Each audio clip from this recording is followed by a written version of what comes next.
Coba deh kalian buka peta dunia, cari Indonesia. Ketemu gak? Pasti ketemu, karena kita tuh gede banget. Belasan ribu pulau yang tersebar dari Sabang sampai Merauke, lebih dari 270 juta penduduk, hutan tropis terluas ketiga di bumi, dan gunung berapi yang megah. Kalau negara itu manusia, Indonesia tuh yang badannya paling tegap. Tapi pertanyaan yang lebih menarik bukan seberapa besar kita, melainkan apa yang udah kita lakukan dengan ukuran segede ini. Di panggung dunia yang penuh drama dan persaingan itu, Indonesia cuma jadi penonton di kursi belakang, atau kita beneran ikut nentuin jalannya cerita jauh lebih keren dari yang kalian sangka. Ayo kita mulai. Kalian pikir Indonesia itu cuma dia manis nonton negara lain ribut di berita? Wah, kalian keliru besar guys. Sejak hari pertama merdeka, para pendiri bangsa kita udah nyiapin strategi yang cukup nekat dan brilian sekaligus. Namanya bebas aktif. Dua kata yang kelihatan simpel tapi dalam banget maknanya. Bebas artinya Indonesia gak bakal pernah mau disetir, didekte, atau dijadiin boneka blok atau kekuatan manapun di dunia. Kita punya kepala sendiri. Aktif artinya kita juga gak bisa tinggal diam tutup mata waktu di dunia lagi butuh bantuan. Kita turun tangan. Prinsip ini bukan cuma teori indah di atas kertas. Ini yang beneran jadi kompas Indonesia selama lebih dari 70 tahun di panggung internasional. Dan sekarang kita lihat satu persatu. Oke, kita rewind. Balik ke tahun 1955. Dunia lagi dalam kondisi yang gak enak banget buat ditinggalin. Perang dingin lagi di puncak ketegangan. Di satu sisi ada Amerika Serikat dan Blok Barat, kaya raya, kuat secara militer, dan pengen pengaruh mereka menyebar ke seluruh dunia. Di sisi lain ada Uni Soviet dan Blok Timur, nggak kalah kuat, nggak kalah ambisius. Dua raksasa ini lagi adu pengaruh di mana-mana. Dan negara-negara yang baru merdeka, banyak dari mereka baru saja lepas dari penjajahan, tiba-tiba dihadapkan ultimatum nggak langsung. Pilih salah satu, masuk geng kami atau lo musuh kami. Tekanannya luar biasa.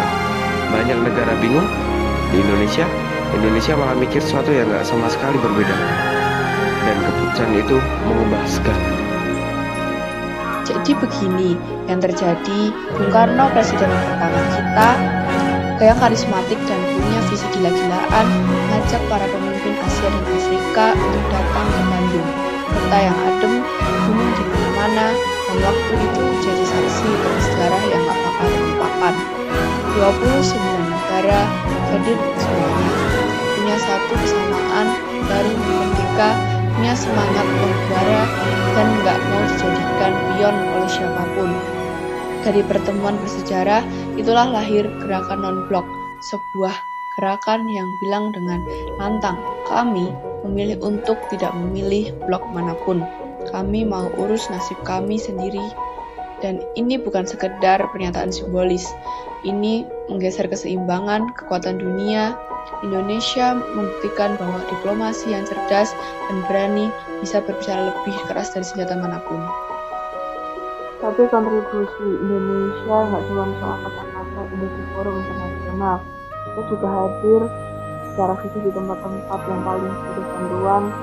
Sejak tahun 1957, Indonesia rutin mengirimkan pasukan Garuda ke prajurit sebagai TNI ke berbagai zona konflik di bawah bendera pemerintahan bangsa.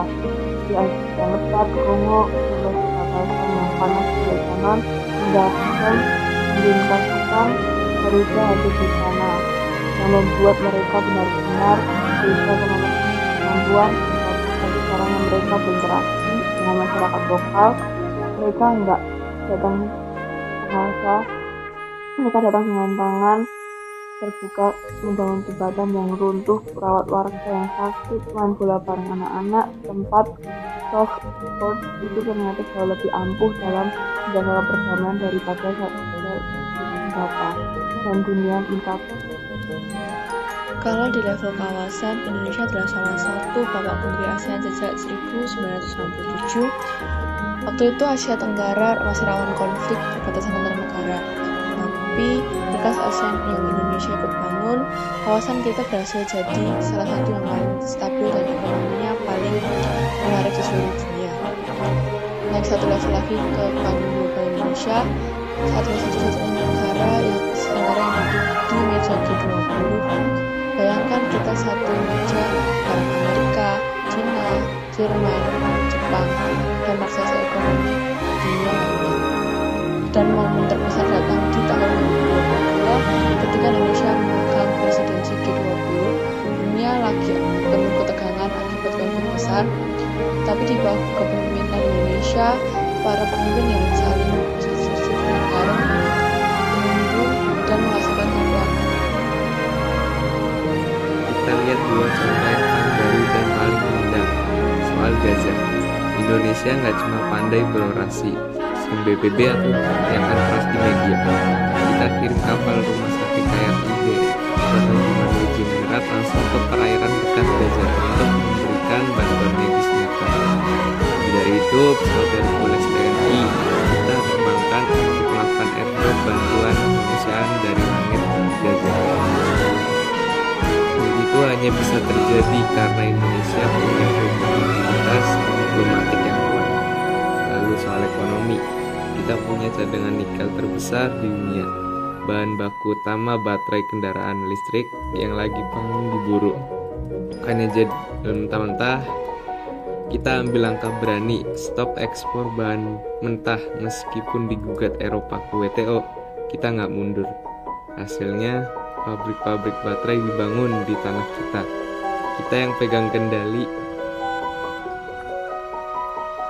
Diplomasi itu nggak selalu soal tugas rapi, pidato panjang, dan sidang formal yang bikin ngantuk. Ada satu kekuatan yang Indonesia punya, dan sering kali kita sendiri nggak sadar betapa dahsyatnya itu. Namanya soft power. Kemampuan untuk mempengaruhi dunia bukan dengan paksaan, tapi dengan daya tarik. Indomie kelihatannya cuma instan biasa, tapi coba tanya mahasiswa di Nigeria, Mesir, atau Arab Saudi, itu bukan sekedar makanan, itu comfort food internasional. Rendang sudah berkali-kali dinobatkan sebagai makanan terenak di dunia oleh berbagai lembah kuliner global. Batik kita resmi diakui UNESCO sebagai warisan budaya dunia dan sekarang dipakai oleh tokoh-tokoh penting di forum dunia. Silakan film-film lagu Hollywood kita diremix jadi musik elektronik yang diputar di festival dunia. Sadar dunia sudah jatuh cinta sama Indonesia, perlahan tapi pasti, dan itu kekuatan yang gak ternilai. Jadi dari konferensi Asia Afrika di Bandung tahun 55, pasukan Garuda yang tersebar di puluhan negara ASEAN yang menyatukan Asia Tenggara sampai meja G20 yang diduduki pala tegak. Kit yang berlayar ke Gaza dan kebijakan nikel yang bikin industri global mau gak mau melirik kita, satu benang merah yang menghubungkan semua itu.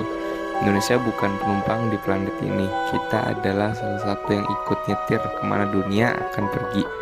Dan cerita ini belum selesai, justru babak paling seru baru akan dimulai di tangan generasi kalian.